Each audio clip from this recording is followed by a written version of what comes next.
হাদি সাহেবের মতন এরকম আমিও বুক পেতে দিব, মরে যাব, 1 মিনিট বেঁচে থাকবো সিংহের মতন।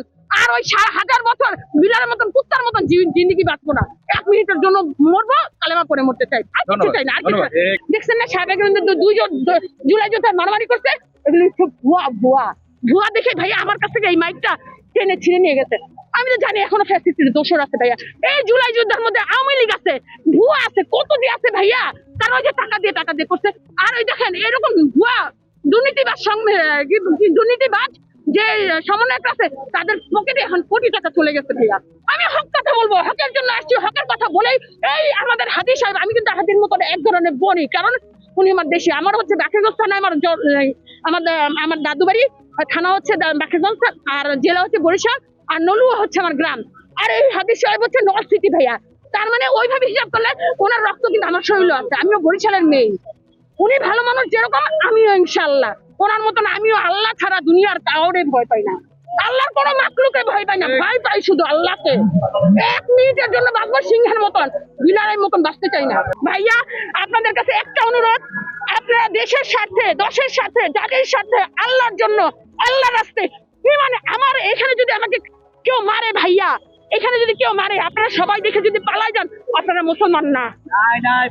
আর আপনাকে এখানে যদি মারে আর আমি যদি দেখে পালাই যাই, আমিও মুসলমান না, আমিও মুসলমান না, আমিও কাফেরের বাচ্চা, আমি মুসলমানের বাচ্চা না। কারণ আপনি, আপনার রক্ত আমার শরীরে না, আপনি মানুষ না, হোক আপনি হিন্দু, তাতে কি, আপনি তো মানুষ, আমাকে বাঁচতে হবে। যদি বলে যে তুমি কি চাও, হ্যাঁ আমাকে বলে কি আল্লাহ, তাহলে আমি আল্লাহর কাছে একটা জিনিস চাইবো, আল্লাহকে, আল্লাহ যেন আমার হাদির মা হিসেবে,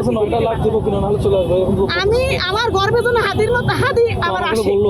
প্রত্যেকটা স্বরাষ্ট্রমন্ত্রীর কাছে যে সময় এই দেশে জুলাই অভ্যুত্থান হয়েছে 24 সালে, তাই না, যারা যারা ওইখানে বসছে এখন তাদের অবদান কি ছিল, স্বরাষ্ট্রমন্ত্রী থেকে শুরু করে যে কয়জন মন্ত্রী আছে তাদের নিজ নিজ জায়গা থেকে যদি বলতো আপনাদের দেখে 10 মিনিটের ভিতরে যে আপনারা বাংলাদেশের প্রত্যেকটা বর্ডার লাইনে রেড অ্যালার্ট জারি করেন, উনি যেন পালাতে না পারে, এইটা তাদের দায়িত্ব ছিল না, সেটা তারা কি করছে।